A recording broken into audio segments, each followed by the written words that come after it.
Alors ça, c'est Stéphanie avec son copain de l'époque. Ici, c'était le Noël précédent, donc le Noël 94. C'est le dernier Noël que Ginette Fauvio a passé avec sa fille. Pour d'hiver 95. Stéphanie a été assassinée le 24 mai 1995. Elle allait avoir 18 ans. Pour ses parents, comme pour la police, la mort de cette jeune étudiante est restée un mystère pendant 17 ans. Jusqu'au matin du 13 novembre 2012, où une nouvelle piste apparaît. On s'apprêtait à porter des fleurs à Stéphanie, dans son village natal, où elle est enterrée. Et coup de téléphone, du coup, comme c'est le portable, on arrête le véhicule. Et puis, on nous annonce qu'on a trouvé l'assassin de Stéphanie. C'était vraiment la joie complète. Hein. On ne pouvait pas être plus gai, être plus content qu'on l'était. Franchement, je m'en souviendrai toute ma vie. Ce jour-là, un suspect est interpellé. Lilian Legrand a 41 ans. C'est un gendarme. La justice le soupçonne d'avoir assassiné Stéphanie Fauvio, 17 ans plus tôt. À l'époque, la jeune fille vient de s'installer à Lille, dans cette rue du centre-ville, juste en face de la gare. Étudiante en première année de mathématiques, elle partage un petit studio au dernier étage de ce bâtiment, côté cour. C'est là qu'elle est retrouvée morte, dans sa baignoire. Son meurtrier l'a abandonnée dans un bain d'eau brûlante. Une grande partie de son corps est brûlée au 2e degré. Son crâne est fracturé. Des traces sur son cou montrent qu'elle a été étranglée. Le meurtre s'est déroulé entre 8h et 10h du matin. Dans l'immeuble, personne n'a rien vu. Sur la scène du crime, les enquêteurs font une découverte étonnante. Un poil pubien appartenant à un homme est retrouvé dans le nombril de la jeune fille. Des prélèvements ADN sont réalisés sur plusieurs suspects, mais aucun ne correspond. Au bout d'1 an, les policiers ne disposent d'aucune piste sérieuse. Ginette et Francis, ses parents, Valérie, sa sœur, Fabrice... Les parents de Stéphanie décident alors de lancer un appel à témoins à la télévision. Stéphanie Fauvio avait 18 ans, elle était étudiante à Lille, elle partageait un studio... Le déroulement de la matinée du 24 mai 1995 est bien connu. L'émission s'appuie sur l'enquête de police pour reconstituer la scène, avec des acteurs, dans l'immeuble même où a eu lieu le crime. Il est 8h15 lorsque Karine quitte l'appartement pour la faculté.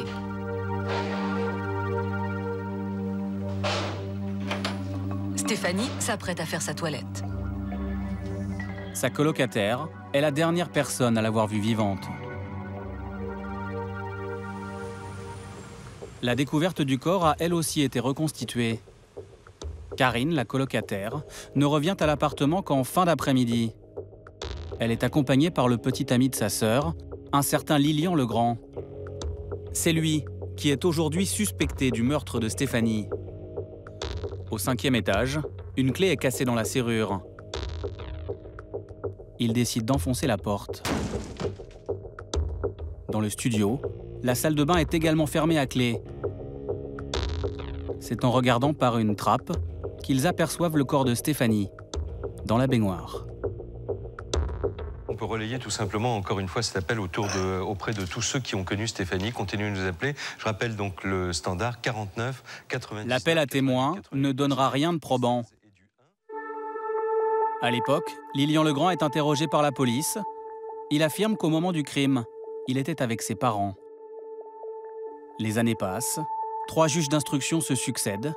Malgré plus de 300 auditions, il n'y a toujours pas de coupable. De leur côté, les parents de Stéphanie font également leur enquête. Un café, papa ?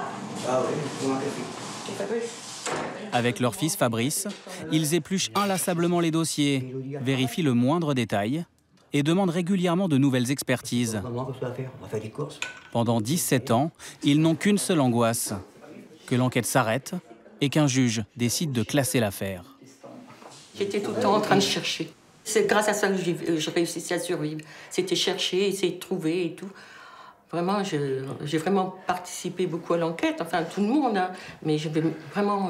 C'était une obsession. C'était une obsession parce qu'elle se réveillait en pleine nuit, on l'a retrouvée, à l'époque j'étais encore ici, je logeais encore ici, je l'ai retrouvée dans un fauteuil en train d'essayer de trouver le pourquoi du comment. C'était une véritable obsession. Je lisais tout le temps les affaires de Stéphanie pour voir si on n'avait pas, il n'y avait pas un écrit ou quelque chose comme ça. Mais c'est ce qui m'a maintenue, c'était mon combat. Un combat qui prendra une nouvelle tournure en 2012. Un 4e juge d'instruction vient d'être nommé. Il décide de relancer l'enquête et demande une nouvelle analyse ADN, pas sur le poil pubien. Cette fois-ci, c'est le peignoir de Stéphanie qu'il fait analyser. Placé sous scellé, il avait été précieusement conservé pendant 17 ans. Les magistrats qui suivent le dossier savent qu'aujourd'hui, la science permet de repérer des traces ADN indécelables à l'époque. On est dans le domaine de l'infiniment petit, c'est-à-dire effectivement l'ADN de contact. Dès lors qu'une personne prend un objet dans sa main, par exemple, il va laisser sur cet objet une trace. Et là, les experts du laboratoire retrouvent une empreinte génétique qui correspond à un individu qui est mis en cause dans le dossier. Cet individu, c'est Lilian Legrand, le jeune homme qui avait découvert le corps de Stéphanie en 1995. Aujourd'hui, il habite Nice. Et sa petite amie de l'époque, la sœur de la colocataire de Stéphanie, est devenue sa femme. Ensemble, ils ont 2 petites filles. La famille vit dans cette caserne de gendarmerie. Adjudant-chef, Lilian Legrand y travaille comme informaticien. Le 13 novembre 2012, le gendarme est arrêté à son bureau et placé en garde à vue dans les locaux de la police judiciaire niçoise. Confondu par son ADN trouvé sur le peignoir, il reconnaît pour la première fois être venu dans l'appartement de Stéphanie le matin de sa mort. Pour justifier sa présence sur les lieux du crime, il donne une explication inédite. Il affirme qu'il avait une liaison secrète avec Stéphanie. Lilian a reconnu avoir une relation sexuelle avec cette jeune femme et dans ce contexte-là, quand elle lui a ouvert la porte, elle était vêtue de ce peignoir et il dit qu'elle ne s'est pas déshabillée pour la relation sexuelle qu'ils ont eue et que c'est dans ce contexte-là qu'il l'a étreint et qu'en la prenant dans ses bras, effectivement, il a laissé de l'ADN épital. Voilà, c'est aussi simple que ça, malheureusement. Que s'est-il passé ensuite? Le gendarme va changer plusieurs fois de version. D'abord, il explique que Stéphanie se serait tuée accidentellement, une chute dans la salle de bain. Il aurait pris la fuite pour cacher sa relation clandestine.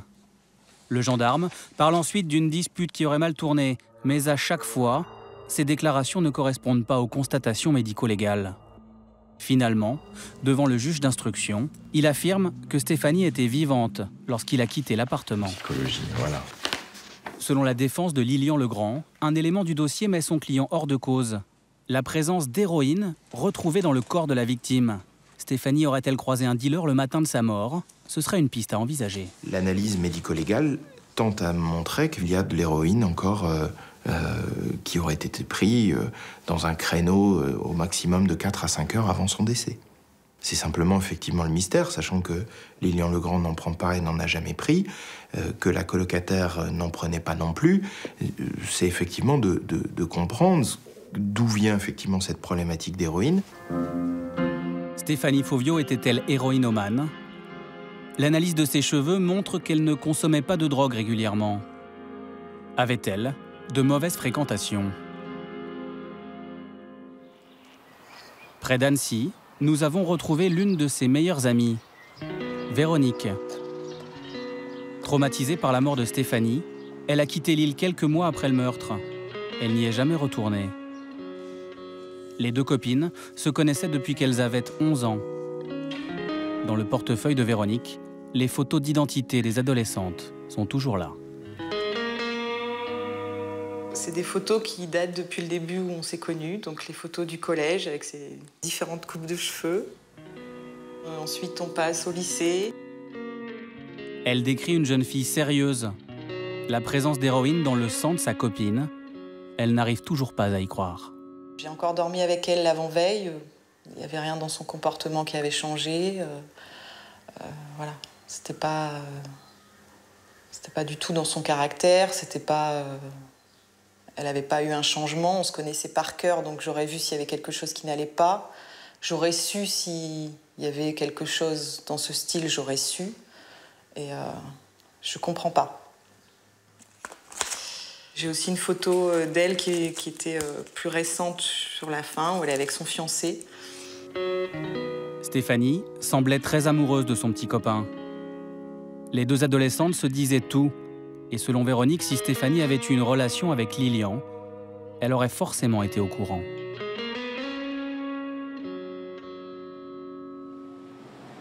Maintenu en détention préventive à la prison de la Santé à Paris, le gendarme continue à nier toute implication dans la mort de Stéphanie. Étonnamment, le jour de son interpellation, juste avant d'être placé en garde à vue, il a écrit un mot destiné à sa femme. Dans cette lettre troublante, le gendarme lui conseille de quitter Nice au plus vite et de retourner vivre dans le Nord. Il évoque aussi des regrets. Maintenant, tu sais d'où viennent mes insomnies. 1000 fois, j'ai voulu t'en parler, mais j'avais peur de te perdre. Maintenant, c'est fait. Encore un beau gâchis de ma part. Interrogé sur ses regrets, Lilian Legrand explique qu'il ne faisait pas allusion au meurtre, mais à sa relation secrète avec Stéphanie Fauvio. 18 ans après, même si des questions subsistent, les juges sont sur le point de clore l'instruction. Mise en examen pour homicide volontaire, Lilian Legrand encourt une peine de 30 ans de réclusion.